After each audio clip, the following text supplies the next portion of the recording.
Hello friends, welcome back my YouTube channel Reena designer and blogs में आप सभी का स्वागत है। फ्रेंड्स, आज मैं कुर्ती के लिए बहुत ही सुंदर सुंदर से लटकन डिजाइन लेकर आई हूँ जो आपको बहुत पसंद आने वाले हैं। फ्रेंड्स, तो पूरा वीडियो ध्यान से देखिएगा। बहुत छोटा सा वीडियो है फ्रेंड्स।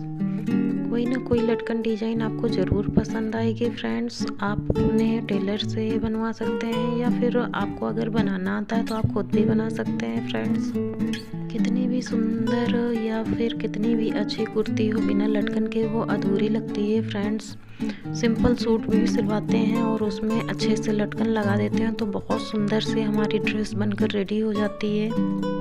तो आप भी अपनी कुर्ती में ऐसे लटकन ज़रूर लगवाइएगा। फ्रेंड्स, बहुत ही प्यारे लगते हैं ऐसे लटकन। आई होप आज का वीडियो मेरा बहुत पसंद आएगा आप लोगों को। प्लीज़ मेरा वीडियो पसंद आए तो लाइक करिए, फैमिली फ्रेंड्स में शेयर करिए एंड मेरे चैनल पर अगर पहली बार आए हैं तो प्लीज़ सब्सक्राइब करना बिल्कुल भी मत भूलना। फ्रेंड्स,